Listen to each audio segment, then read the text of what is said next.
languages, get that illegal alien off the stage.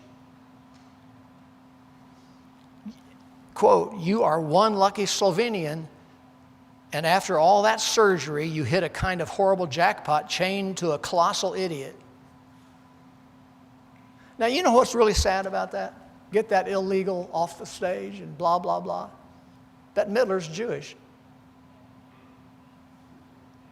If there's ever anybody from any race that's been persecuted more than any minority in the world, whether white, yellow, black, brown, green, or red,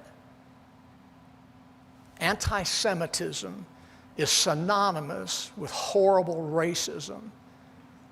And so here is a woman, not only did she blaspheme the name of God in her tweet, but she was totally immoderate in her speech. Now, you're saying, well, Brother Thorpe, you really shouldn't be political. I'm not being political at all. I just want you to see what I'm talking about when it comes to moderation. You and I ought never to say that about any Democrat, just to make it real, okay? Or anybody else in this auditorium, or anybody in your family. This just happens to be a living, modern, fresh example of the lack of moderation. And in the negative, it illustrates the positive for us, that moderation goes far beyond eating and drinking. It goes to our lifestyle, that we just become different, peculiar, weird maybe in the eyes of the world. Come on, listen, that may be why so often our speech doesn't mean anything to anybody, because we're not living what we ought to be living, the moderate life. Let me give you one more quote. This comes from a book called Barnes' Notes on the New Testament. Listen to this quote. Moderation refers to restraint of the passions, general soberness of living, being free from all excesses. The word properly means that which is fit or suitable, and then proprietary, gentleness, mildness. They, the Philippians, were to indulge in no excess of passion or dress or eating or drinking. They were to govern their appetites, restrain their temper, and be examples of what was proper for people who know the Lord. I'd like to have said that. I could have said that.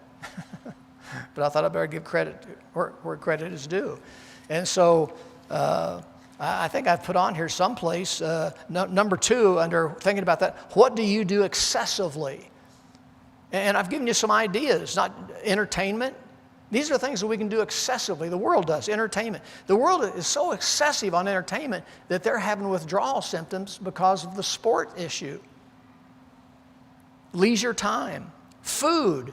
Okay, just so we don't pass up food. The United States, 66% of the adults in the United States are overweight. We're the fattest nation in the world. Well, I'm sorry, I'm not trying to look at anybody. And I've fasted all week long so I could drop 2 pounds, just so I could say this with a good conscience, okay? We're the fattest country in the world.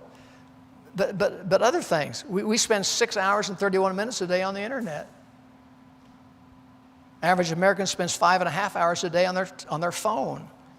We lead the world in Facebook, Instagram, YouTube viewing, and Twitter.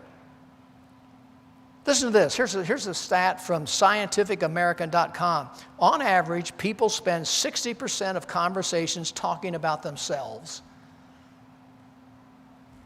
And when you're talking to people, you can see that glaze in their eye because they're trying to think of what they're going to say next. They're not listening to what you're saying.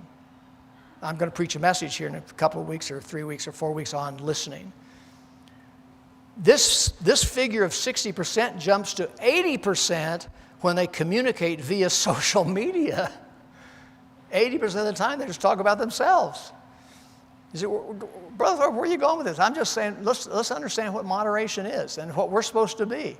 We're supposed to really be a self-controlled group of people that love the Lord. And so I've just said, what do you do excessively? What do you abuse? Maybe none of this. Entertainment, leisure, food, drink, clothes, education, travel, career, hoarding, sports, corrupt speech, cell phone usage, social media, unforgiving spirit, repaying wrongs, vengeance, holding grudges, and we could go on and on.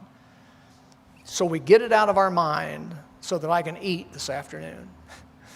Let's get it out of our mind that we're talking about food and drink. That's only a minority part of it. Poor Bette Midler. Well, anyway, let's conclude this thing. Point 3 is realize and be inspired. And so it's Philippians chapter 4, verse 5b, the second part, just the statement, the Lord is at hand. This is the motivation for rejoicing and moderation. Paul is so considerate. Come on now, this is our motivation. Why should we do this? This is the motivation for both rejoicing and being moderate so that other people can see it. The Lord's at hand.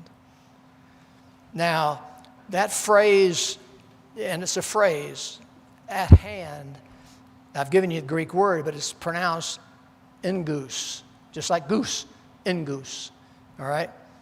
It can be of place or of times. That's why I've called this time and space. So what's it mean? It can be close in, like I'm close to this pulpit. This pulpit is at hand. Okay, that's space. It could be time, as in the Lord's coming soon. Or my lunch is at hand. Oh, I'm really on food today. That's what happens when you fast all week. No, I'm just kidding. I didn't really do that. So when I say my food's at hand, doesn't mean it's right here. It means it's coming at noon, between noon and 1 o'clock. So this word, you have to decide. No, we don't like to do that. You have to decide by context, and sometimes context struggles, but you have to decide the Lord is at hand. Does that mean he's close to you right now, or he's coming tomorrow? You'll have to decide that. I'll give you a thorpology. I don't believe it's a reference to the Lord's coming. I believe it's the reference to the Lord's at hand. He's right here. Know you not your own selves, how that Jesus Christ is in you? That's pretty close, isn't it? The Lord is nigh unto them that call upon him.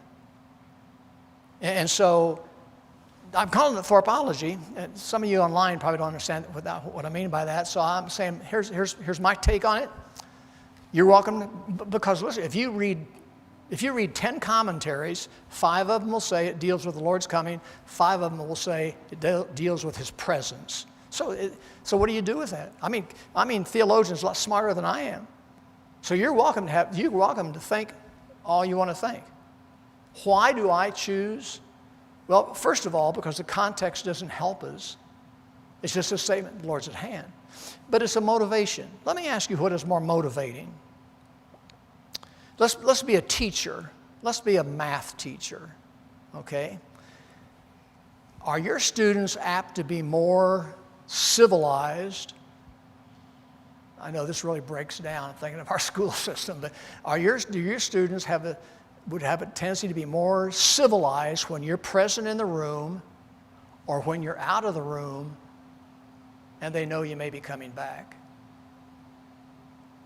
Well, see, I believe you're going to be more civil while you're in the room. I mean, isn't that not right? I mean, if they're not going to be civil to you when you're not in the room, why would they be civil thinking you're going to come back? This is how I've decided that my belief in this, because I'm telling you right now, you can go either way. I personally believe this reference is to be moderate and rejoice in everything because the Lord's at hand. He's walking right beside you.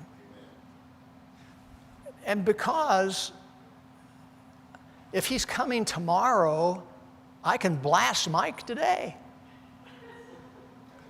Huh? And I'm going to, Mike. Okay, I can blast Mike today and confess tonight in my prayer time. And so that's just me. And don't let me sway you. But I don't want to leave. It always bugged me when teachers got up and didn't give me the answer. Well, 2 plus 2 is, well, you guys decide. Well, tell us what you believe. No, you guys just decide what 2 plus 2 is. I believe it's 5, but don't listen to me. I mean, so I just want to tell you, this is what I believe and why I believe it. I just think it has more of an impact on me knowing, and I believe this, that if I would practice that in everything I get ready to do, knowing that he's as real right here as Mike is sitting there, it will affect my behavior. It affects your behavior being in this auditorium. There are things you will do at home you will not do in this auditorium. Why? Because presence affects us. I mean, I used to, when I was teaching a lot on marriage, would say, we control this. We control our behavior. So you get a couple arguing, their blood veins are sticking out and they're screaming at each other and the phone rings. Oh, yeah. Hello? Just that quick. What changed them? Presence of phone call. Well, God bless you. There you are. Because the Lord is not only in you, but close to you, we are to rejoice always. Not an emotion. It's an action. And we're to be moderate in everything we do, word or deed. God bless you. 15 minutes, we'll have a